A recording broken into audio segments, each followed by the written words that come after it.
Sreechithran M J ഇപ്പോൾ മിഥുൻ വിജയകുമാറിൻ്റെ ഒരു പരാതി ഒരു 10 മിനിറ്റോളം ഞങ്ങൾ തമ്മിൽ അങ്ങോട്ടും ഇങ്ങോട്ടും കുറച്ച് സമയം അദ്ദേഹത്തിൻ്റെ ഉത്തരങ്ങൾക്കിടയിൽ ഇടപെട്ടുകൊണ്ടുമൊക്കെ ഞാൻ സംസാരിച്ചിട്ടുണ്ട്. പക്ഷേ അദ്ദേഹത്തിൻ്റെ പരാതി ഇതിപ്പോൾ നിങ്ങളോടോ അല്ലെങ്കിൽ ഡോക്ടർ ഷിജു ഖാനോടൊക്കെ സംസാരിക്കുമ്പോൾ ഞാനൊന്നും ഇടപെടില്ല, കേട്ടുകൊണ്ടിരിക്കും എന്നാണ്. ശരിയാണ്, ഞാൻ കേട്ടുകൊണ്ടിരിക്കുകയായിരുന്നു. നമ്മുടെ വാദം എന്താണ്? മഹാത്മാഗാന്ധിയുടെ കൊച്ചുമകൻ വന്ന് ഇവിടെ പ്രസംഗിച്ച സമയത്ത് അദ്ദേഹം നടത്തിയ ഒരു പരാമർശം പിൻവലിക്കാതെ മുന്നോട്ട് പോകാനാകില്ല എന്ന് പറഞ്ഞ് തടഞ്ഞവരെ അത് RSS BJPക്കാരാണ് എന്നുള്ളത് മനസ്സിലാക്കിക്കൊണ്ട് തന്നെ അവരെ അറസ്റ്റ് ചെയ്യണം എന്ന ആവശ്യം കേരളം ഉയർത്തുമ്പോൾ ആ കാര്യം ചർച്ച ചെയ്യുമ്പോൾ ഏത് ഭാഗത്താണ് നമ്മൾ എന്നുള്ളത് മറച്ചു വെക്കാൻ ഞാനില്ല.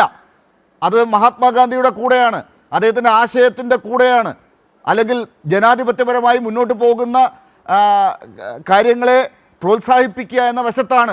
അതിൽ RSSൻ്റെ കൂടെയും സംഘപരിവാറിൻ്റെ കൂടെയും ഇല്ല എന്നുള്ളത് പറയാൻ എന്തിനാണ് മടിക്കുന്നത്? അതിനെ ന്യായീകരിക്കുമ്പോൾ ഞാൻ ഇടപെടുന്നുണ്ട്. MJ ശ്രീചിത്രൻ, ഈ വിഷയത്തെ താങ്കൾ എങ്ങനെ കാണുന്നു?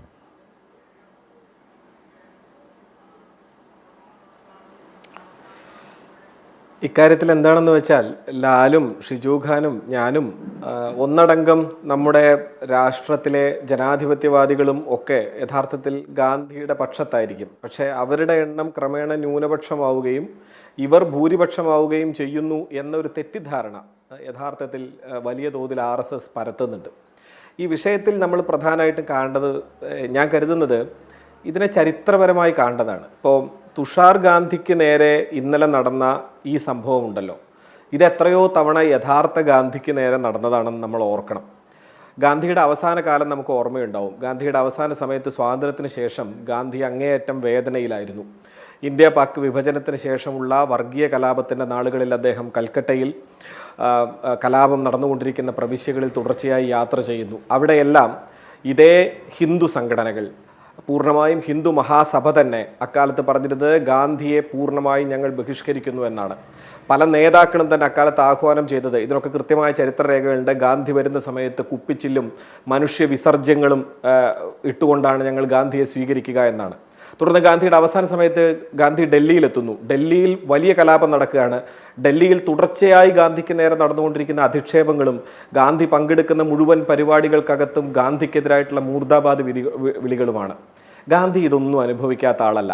അപ്പം ഗാന്ധിക്ക് നേരെ എന്താണോ ചെയ്തുകൊണ്ടിരുന്നത് അത് ഗാന്ധി പരമ്പരയിൽപ്പെട്ട ഇങ്ങേ അറ്റത്തുള്ള വ്യക്തിക്ക് നേരെയും ഇവർ ചെയ്യുന്നു എന്നതാണ് യാഥാർത്ഥ്യം. ഇതിനൊരു ചരിത്രപരമായ അനുസ്യൂതിയുണ്ട്.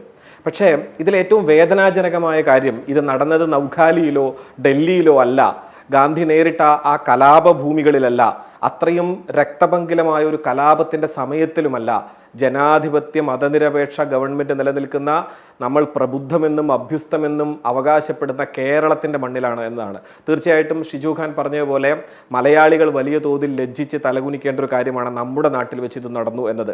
തീർച്ചയായിട്ടും അതിനെതിരെ ഇപ്പോൾ നടന്നു എന്നറിയുന്ന നിയമ നടപടികളെ ഞാൻ തീർച്ചയായിട്ടും അഭിനന്ദിക്കുന്നു. ഒന്ന് രണ്ട് കാര്യങ്ങൾ കൂടി വ്യക്തമാക്കേണ്ടതുണ്ട്. അപ്പോൾ ഈ മിഥുൻ പറഞ്ഞുവല്ലോ, മിഥുൻ അതിനിടയ്ക്ക് ഇങ്ങനെ ഒരു ഭീഷണി പോലെ പറയുന്നുണ്ടായിരുന്നു, RSS ബന്ധത്തെ പറ്റി പറഞ്ഞാൽ അതിൻ്റെ ലീഗൽ കോൺസിക്വൻസസ് പറയുന്നവർ നേരിടേണ്ടി വരും എന്നൊക്കെയാണ്. നേരിടേണ്ടി വരുമായിരിക്കും. RSS ആണോ ഗാന്ധിവധത്തിൽ പങ്കുള്ളത് എന്ന് പറഞ്ഞാൽ ഉടനെ അവർക്കൊക്കെ എതിരെ കേസ് കൊടുക്കുമെന്നാണ് ഈ ഭീഷണിപ്പെടുത്തുന്നത്. ഭീഷണിയാണല്ലോ പ്രധാനപ്പെട്ട തന്ത്രം. പക്ഷെ അതൊന്നോ രണ്ടോ ആളുകളല്ല. ടി സ്റ്റാൾ സൈദൽ വാദിനെ പോലെ, ഝായെ പോലെ വളരെ പ്രധാനപ്പെട്ട കേരളത്തിലെ ഇന്ത്യയിലെ എഴുത്തുകാർ, ചിന്തകർ ഒക്കെ ഇക്കാര്യത്തെക്കുറിച്ച് വളരെ തുറന്ന് സംസാരിച്ചിട്ടുണ്ട്. അവർക്കൊക്കെ എതിരെ പലപ്പോഴും കേസുകളും വന്നിട്ടുണ്ട്. പക്ഷെ അതുകൊണ്ട് വാസ്തവങ്ങൾ ഇല്ലാതാവില്ല. യഥാർത്ഥത്തിൽ ശരിയാണ്. എന്താണ് തുഷാർ ഗാന്ധി പറഞ്ഞ കാര്യം, അതിനെക്കുറിച്ച് നമ്മൾ ചിന്തിക്കേണ്ടതാണ്. ആ ഒരു വിഷയത്തിലേക്ക് മാത്രം ഞാൻ പോവുകയാണ്, ബാക്കി ഷിജു ഖാൻ പറഞ്ഞതുകൊണ്ട്. എന്താണ് അദ്ദേഹം പറഞ്ഞത്? ഇന്ത്യയുടെ ആത്മാവിനെ ബാധിക്കുന്ന ക്യാൻസറാണ് RSS എന്ന് അദ്ദേഹം പറയുന്നു. അതൊരു യാഥാർത്ഥ്യമാണ്, ആ കാര്യത്തിൽ യാതൊരു സംശയവുമില്ല. പകൽ പോലെയുള്ള ഒരു സത്യമാണത്. 1948 ഫെബ്രുവരി 4 ആദ്യമായി RSS നിരോധിക്കപ്പെടുന്നത്. ഗാന്ധിവധത്തിന്റെ ദിവസങ്ങൾക്ക് ശേഷം സർദാർ വല്ലഭായ് പട്ടേലാണ് നിരോധിക്കുന്നത്. എന്തിനാണ് നിരോധിച്ചത്? ഗാന്ധിവധത്തിന്റെ പശ്ചാത്തലത്തിലാണ്. അന്ന് RSSനെതിരെ ഉന്നയിച്ചിരിക്കുന്ന കൃത്യമായ കുറ്റപത്രം ഇപ്പോഴും ഇന്റർനെറ്റിൽ ലഭ്യമാണ്. അതിനകത്ത് നിങ്ങൾക്ക് കാണാം, ഒരു നിഗൂഢ സ്വഭാവമുള്ള സംഘടനയായി RSS വർക്ക് ചെയ്യുന്നു. രഹസ്യ സ്വഭാവമുള്ള ഈ സംഘടന കലാപങ്ങൾക്ക് നേതൃത്വം കൊടുക്കുന്നു എന്ന് തീർച്ചയായിട്ടും സംശയമുണ്ട്. അതുകൊണ്ട് ഇത് നിരോധിക്കേണ്ടതാണെന്ന് വല്ലഭായ് പട്ടേൽ പറയുന്നു. ഈ നിഗൂഢ സ്വഭാവം ഇന്നും RSS കൈയൊഴിഞ്ഞിട്ടുണ്ടോ? കൈയൊഴിഞ്ഞിട്ടില്ല എന്നുള്ളതാണ് യാഥാർത്ഥ്യം. RSSന് എത്ര അംഗങ്ങളുണ്ട്, പൂർണ്ണമായും എത്ര അംഗങ്ങളുണ്ട് എന്നതിനെപ്പറ്റി അപ്രോക്സിമേറ്റ്ലി ഉള്ള ഏകദേശ കൊട്ടത്താപ്പ് കണക്കുകൾ പറയുക എന്നല്ലാതെ കൃത്യമായൊരു കണക്കുണ്ടോ? അംഗത്വ രജിസ്റ്റർ ഉണ്ടോ? ഇതൊന്നും ഇല്ലാതെയും വർക്ക് ചെയ്യാം എന്നുള്ളതാണ് ഇന്ത്യയിൽ. അങ്ങനെ ഒരു നിഗൂഢ സംഘടനയായിട്ടാണ് അവർ വർക്ക് ചെയ്യുന്നത് എന്നതൊരു യാഥാർത്ഥ്യമാണ്. എത്ര പേരുണ്ട്, ആരൊക്കെയാണ് നേതാക്കൾ? ഒരു സർസംഘചാലകനെ പറയും, വളരെ പ്രധാനപ്പെട്ട ചില ആളുകളൊക്കെ നമ്മൾ പറയും, അങ്ങനത്തെയൊക്കെ ചില ആളുകൾ പൊതുരംഗത്തുണ്ടാവും. ഇപ്പോൾ ഷിജു ഖാനോട് ചോദിച്ചാൽ, അത് വേണ്ട കോൺഗ്രസിന്റെ നേതാക്കളോട്, ലീഗിന്റെ നേതാക്കളോട്, യുവജന സംഘടനകളോട് ചോദിച്ചു നോക്കൂ. ഓരോ ജില്ലാ ഭാരവാഹികളെ കുറിച്ചും മേഖലാ ഭാരവാഹികളെ കുറിച്ചും കൃത്യമായി പുറത്ത് പബ്ലിക് ഡൊമൈനിൽ അവരുടെ പേരുകൾ ലഭ്യമായിരിക്കും. ഇവരുടെ പേരുകളെ ലഭ്യമല്ല. അതാണ് അന്ന് ഒന്ന് പറയുന്നത്. രണ്ടെന്തായിരുന്നു? അവർ ഇന്ത്യൻ ത്രിവർണ്ണ പതാകയെ ആദ്യം അംഗീകരിച്ചിട്ടില്ല. വല്ലഭായ് പട്ടേലിന്റെ അതേ കുറ്റപത്രത്തിൽ അതുണ്ട്, ത്രിവർണ്ണ പതാകയെ അംഗീകരിക്കുന്നില്ല. അവർ ആ കാലത്ത് പറഞ്ഞിരുന്നത് ഭഗവദ്ധ്വജം എന്ന് പറയുന്ന കാവിക്കൊടിയായിരിക്കണം ഇന്ത്യയുടെ ദേശീയ പതാക എന്നാണ്. ഇന്ത്യൻ ഭരണഘടനയുടെ അടിസ്ഥാന തത്വങ്ങളെ ഇവർ അംഗീകരിക്കുന്നില്ല. ഈ കാര്യങ്ങളൊക്കെ മുൻനിർത്തിക്കൊണ്ടാണ് അന്ന് നിരോധനം വരുന്നത്. തുടർന്ന് നിരോധനം നീക്കുന്നത് RSS കൃത്യമായി ഈ കാര്യത്തിൽ ഞങ്ങൾ നടപടി എടുത്തുകൊള്ളാം എന്ന തീരുമാനം അറിയിച്ചതിന് ശേഷമാണ്. ഒന്ന്.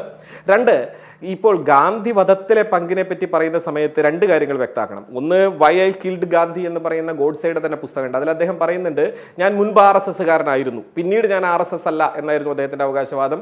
RSSന് ഇതിൽ പങ്കില്ല എന്ന് തെളിയിക്കേണ്ടത് ഗോഡ്സെയുടെ വളരെ പ്രധാനപ്പെട്ട ആവശ്യമായിരുന്നു. കാരണം RSS അപ്പോൾ അങ്ങേയറ്റം ജനമധ്യത്തിൽ നഗ്നമായി നിൽക്കുന്ന, അങ്ങേയറ്റം നാണം കെട്ട് നിൽക്കുന്ന ഒരു സന്ദർഭത്തിൽ RSSനെ വെള്ളപൂശുക എന്നത് അക്കാലത്ത് ലക്ഷ്യമായിരുന്നു. പക്ഷെ തുടർന്ന് നടക്കുന്ന എന്താ? ഗോപാൽ ഗോഡ്സെ, അതായത് ഒപ്പം പ്രതിയായിരുന്ന നഥുറാം വിനായക് ഗോഡ്സെയുടെ ഒപ്പം പ്രതിയായിരുന്ന ഗോപാൽ ഗോഡ്സെ പുറത്തു വന്നതിന് ശേഷം ഫ്രണ്ട് ലൈനിന് ഒരു ഇന്റർവ്യൂ കൊടുക്കുന്നു. അരവിന്ദ് രാജഗോപാലിനാണ് ഇന്റർവ്യൂ കൊടുക്കുന്നത്. ആ ഇന്റർവ്യൂവും പുറത്ത് ലഭ്യമാണ്, നിങ്ങൾക്ക് വായിക്കാം. അതിനകത്ത് അദ്ദേഹം വ്യക്തമായി പറയുന്നുണ്ട്, ഞങ്ങൾ 4 സഹോദരന്മാരും, ഗോഡ്സെയും ഞാനും ബാക്കി 2 സഹോദരന്മാരും അടക്കം 4 പേരും സ്വന്തം വീട്ടിൽ കഴിഞ്ഞതിനേക്കാളും കൂടുതൽ ശാഖയിൽ കഴിഞ്ഞ ആളുകളാണ്. ഞങ്ങൾ പൂർണ്ണമായും RSSകാരായിരുന്നു എന്ന് ഗോപാൽ ഗോഡ്സെ ആ കാര്യത്തിൽ വ്യക്തമാക്കുന്നുണ്ട്. ഹിന്ദു മഹാസഭ ഡിക്റ്റേറ്ററായിട്ട് ചാർജ് എടുത്തുകൊണ്ടാണ് ഗോഡ്സെ അങ്ങോട്ട് പോകുന്നത്. ഞാൻ അതിൻ്റെ പൂർണ്ണ ചരിത്രത്തിലേക്ക് പോകുന്നില്ല. ഞാൻ പറഞ്ഞത്, ഗോഡ്സെയുടെ RSS ബന്ധത്തെക്കുറിച്ച് നിരവധി തെളിവുകൾ ഇതിനകം പുറത്തു വന്നിട്ടുണ്ട്. കപൂർ കമ്മീഷൻ റിപ്പോർട്ടിനകത്ത് പുറത്തു വന്നിരിക്കുന്ന വിവരങ്ങൾ അതിൻ്റെ ഒരു ഭാഗം മാത്രമാണ്. ടിസ്റ്റാ സെയ്ദുൽവാദ് ആണെങ്കിലും, ഷംസുൽ ഇസ്ലാം ആണെങ്കിലും, ധീരേന്ദ്ര ഖേച്ച ആണെങ്കിലും, ധീരേന്ദ്ര ഖേച്ച പുറത്തു കൊണ്ടുവന്നിരിക്കുന്ന പ്രധാനപ്പെട്ട ഒരു വിവരമുണ്ട്. തുടർന്ന് RSSന്റെ പ്രധാനപ്പെട്ട നേതാവായ ബിജി ദേശ്പാണ്ഡെ തുടർന്ന് അഹമ്മദാബാദ് ജയിലിലെത്തുമ്പോൾ അഹമ്മദാബാദ് ജയിലിനകത്ത് ഒരു RSS ശാഖ സംഘടിപ്പിച്ചിരുന്നുവെന്നും ആ ശാഖയുടെ നേതാവ് ആയിട്ട് അവിടെ ഗോഡ്സെ ഉണ്ടായിരുന്നു എന്നും തന്റെ പുസ്തകത്തിനകത്ത് ധീരേന്ദ്ര ഝാ വ്യക്തമാക്കുന്നുണ്ട്. ഇങ്ങനെ അനേകം പേർ ഇക്കാര്യത്തെ കുറിച്ച് തെളിവുകൾ വ്യക്തമാക്കുന്നുണ്ട്. ഞാൻ പറയാം എന്തായാലും ഈ കപൂർ കമ്മീഷന്റെ റിപ്പോർട്ടിനകത്ത് തന്നെ ഏറ്റവും അവസാനം ജസ്റ്റിസ് കപൂർ തന്നെ ചൂണ്ടിക്കാട്ടുന്ന കാര്യങ്ങൾ തന്നെ ഉണ്ട്. സവർക്കറുമായി ബന്ധപ്പെടുത്തി ആ കമ്മീഷൻ റിപ്പോർട്ടിനകത്ത് അവസാനം പറയുന്ന കാര്യങ്ങളുണ്ട്. സവർക്കറുമായി ബന്ധപ്പെട്ട ആളുകൾ എന്താണ് ഗോഡ്സെ മാത്രല്ല, തുടർന്ന് സ്വതന്ത്ര ഇന്ത്യയിൽ RSS നടത്തിയിരിക്കുന്ന പ്രവർത്തനങ്ങൾ നമ്മൾ നോക്കേണ്ടതാണ്. അതിനകത്ത് 1, 2, 3 എന്ന് ഇന്ത്യൻ ജനാധിപത്യത്തെ കാർന്ന് തിന്നുന്ന ക്യാൻസറായി RSS പ്രവർത്തിച്ചത് നമുക്ക് എണ്ണി പറയാൻ പറ്റും. അത് പോലീസ് റെക്കോർഡുകൾ വെച്ചുകൊണ്ട് കൃത്യമായി പറയാൻ പറ്റും. അത് ഗോൾവാൾക്കർ മുതലുള്ള ആളുകൾ സ്വാതന്ത്ര്യ സമരത്തെക്കുറിച്ച് പറഞ്ഞതു മുതൽ, ആദ്യകാലം മുതൽ ഇന്ത്യൻ ജനാധിപത്യത്തിനും മതനിരപേക്ഷതയ്ക്കും എതിരെ നിന്ന പ്രസ്ഥാനമാണ് RSS എന്ന് തെളിവുകൾ വെച്ചുകൊണ്ട് പൊതുപ്രവർത്തകനും പറയാൻ സാധിക്കും. സംഘടനകൾക്ക് അഭിപ്രായമുണ്ട്, രാജ്യത്തിന് ഈ അഭിപ്രായം, ജനാധിപത്യപരമാണ് ഇത്തരം അഭിപ്രായങ്ങൾ പറയുന്നത്, പ്രസംഗിക്കുന്നത് എന്നുള്ളപ്പോ മഹാത്മാഗാന്ധിയുടെ കൊച്ചുമകനായതുകൊണ്ട് അവിടെ ഒരു പ്രിവിലേജ് അല്ല. മഹാത്മാഗാന്ധിയുടെ കൊച്ചുമകൻ ആയതുകൊണ്ട് അദ്ദേഹത്തോട് വൈരാഗ്യത്തിന് കൂടുതൽ കാരണങ്ങൾ ഉണ്ടാകുന്നു ചില സംഘടനകൾക്ക് എന്നുള്ളതാണ് ഇവിടുത്തെ പ്രത്യേകത. അത് കേരളത്തിന്റെ മണ്ണിൽ നടക്കുന്നു, അത് നമുക്ക് അപമാനം ഉണ്ടാകുന്നു.